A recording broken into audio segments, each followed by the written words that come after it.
Saint Constantine and Helen. Saint Constantine was one of the greatest rulers the world has ever known. He lived at a time when Christians endured savage persecution at the hands of the pagan emperors of Rome. These emperors hated the Christian faith and wanted to destroy it and all the people who believed in the one true God. The only exception to this was Constantius, the father of Saint Constantine, who reigned in the western regions of the Roman Empire. Constantius was a just emperor, compassionate and philanthropic toward his citizens and a protector and supporter of Christians. His wife Helen was a Christian. Their son Constantine was not baptized, though he followed the good example of his parents and resembled them in virtue. This pleased Emperor Constantius greatly. Seeing the courage and wisdom of his son, he appointed him as a successor to his throne. Thus, when Constantius died while fighting in Britain, Constantine, then 32 years old, was proclaimed emperor of the Western Roman Empire. The new emperor proved himself a skilled and able ruler. He bravely fought and defeated Rome's enemies in the West and instituted many building projects and economic reforms. To his people he was fair and just, and for this reason they loved him very much. At the same time, the pagan Emperor Maxentius reigned in the eastern regions of the empire. He was a cruel and inhuman man who terrorized his subjects, most especially the Christians. He was also very ambitious and longed to take control to the entire Roman Empire for himself. He therefore gathered a large army in Rome and plotted to attack Emperor Constantine. The people of Rome, however, did not support Maxentius' wicked plan. Instead, they preferred the good Saint Constantine to rule them, and so they sent letters to Constantine, warning him of the plot against him and begging him to return to Rome and free them from Maxentius and his oppressive rule. Although he had a very small army, Constantine bravely set out to confront Maxentius. On the way there, he captured many of Maxentius' cities and soon approached the walls of Rome itself. The proud Maxentius was waiting for him with his much greater forces. The two armies lined up and faced each other, ready for the battle. Constantine climbed a hill on back horse to get a good look at the enemy and prepare a strategy. Seeing the numerous troops of Maxentius, the saint said to himself, "How will I defeat this huge army? It is so much larger than mine." At that moment of great doubt, Saint Constantine raised his eyes and saw a very strange sight. There, in the blue sky, a cross had formed. It was composed of stars so bright that they shone in the middle of the day. Around the cross were letters just as bright that read, "In this you will conquer." To Constantine the meaning of this was clear. By the power of the cross, he, Constantine, would emerge victorious from this difficult battle. The vision then disappeared, and the emperor returned happily to his camp, knowing that God had promised to bless him. That same night, while Constantine was asleep, he saw Christ himself in a dream. The Lord said to him, "Rise up, Constantine, and build a cross like the one you saw. Always have it with you in war, and your enemies will never defeat you." The emperor promptly woke up and arose from his bed as the Master Christ had commanded him, and coming out of his tent he saw the Holy Cross again shining in the sky. By now he believed wholeheartedly that the true God, who is mighty and all-powerful, would surely bring him victory. As morning dawned, Saint Constantine called craftsmen and ordered them to make a large cross of silver, like the one he had seen in the sky. When it was ready, Constantine placed the cross in the front line of his troops. Soon the fighting started, and though they were greatly outnumbered, the saint and his soldiers defeated Maxentius and his army. Maxentius himself was killed after he fell into the Tiber River and drowned. Saint Constantine and his men then entered Rome in triumph. The citizens of the city welcomed their new ruler with great cheers, celebrating and thanking God who rescued them from the impious and evil Maxentius. Now that the Holy Emperor Constantine was assured of the power of the cross of Christ and the truth of the Christian faith, he sought to protect the Christians and to help spread the Orthodox faith within the Roman Empire. He forbade the persecution of Christians, freed all those whom Constantius had imprisoned due to their faith, and decreed Christianity as the official religion of Rome. In addition, he sent Christian rulers to various parts of the empire with the orders to consolidate the Orthodox faith and confront the problem of paganism.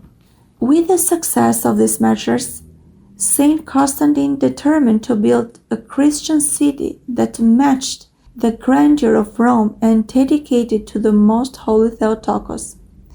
He then began a search for the best location for his new city, and with divine guidance he chose a place that was called Byzantium.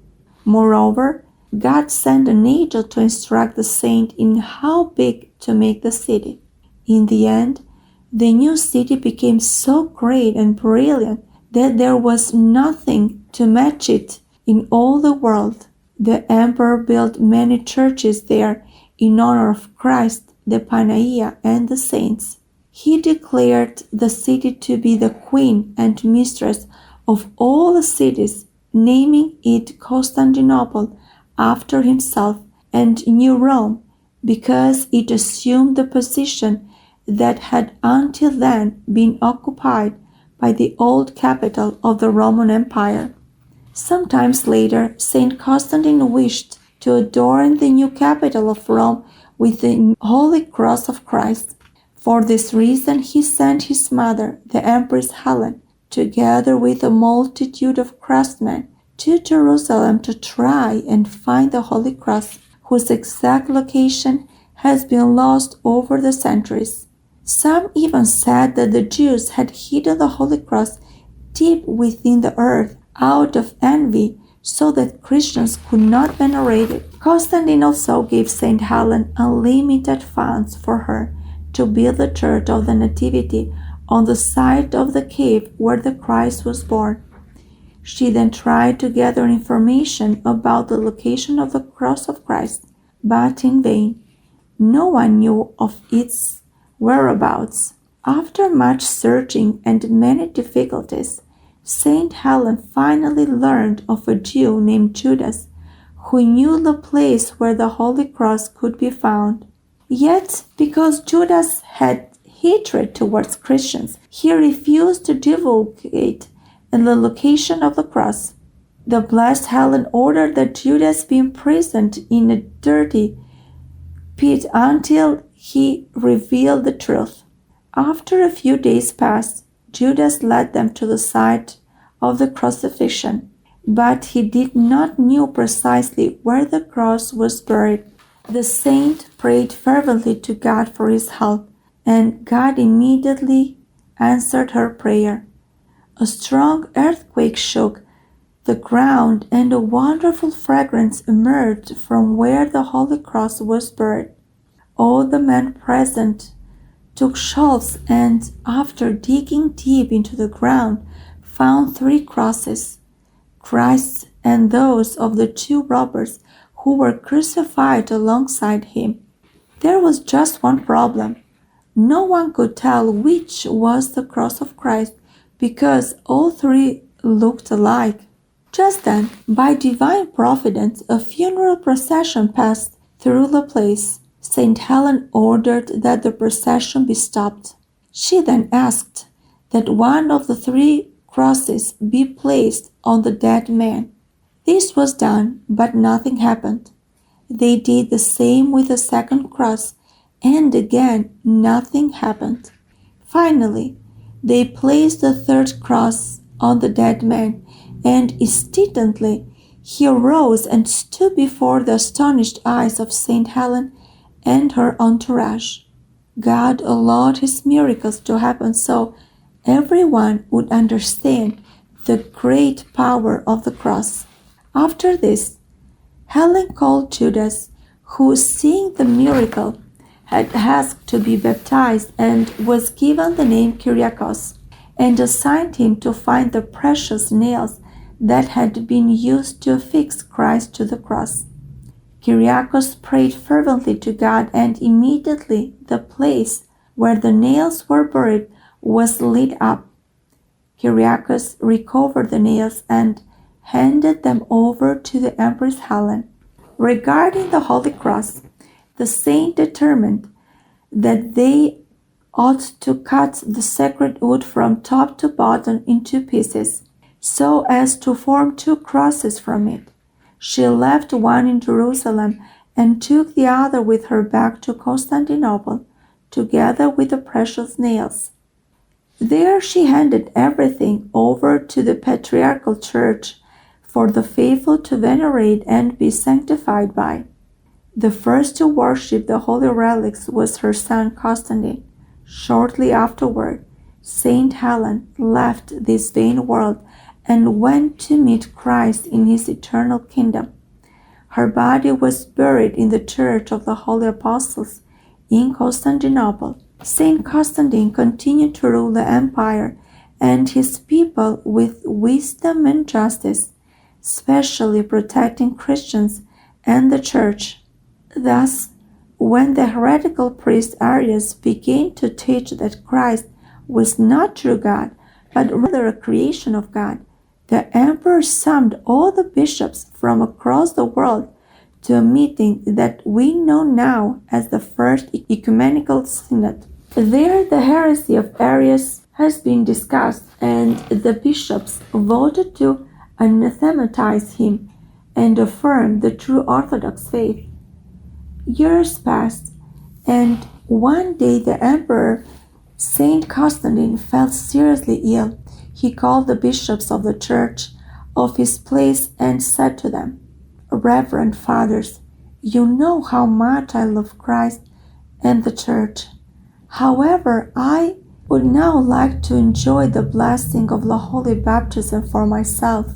All my life I hope to be baptized in the waters of the Jordan River, where our Lord was baptized, in order to set an example for my people. However, I see that I don't have much time left, and I ask you to baptize me here." After the blessed emperor confessed the sins he had committed in his life, he was baptized a Christian in the name of the Holy Trinity. Coming out of the font, the emperor put on the white cloth of baptism, which he did not take off until the end of his life. He never again wore his royal robes. A few days later, adorned with the purity of divine baptism and praying unceasingly, he surrendered his holy soul to his beloved Christ. He fell asleep at the age of 63 in the year 337 AD, having reigned a total of 33 years and 10 months. Today, Saint Constantine, the first Christian emperor, freed from the responsibilities of his worldly duties, enjoys eternal bliss with his mother, Saint Helen, near Christ, the only true King. In order to honor them, the Church calls Saint Constantine and Helen equal to the apostles,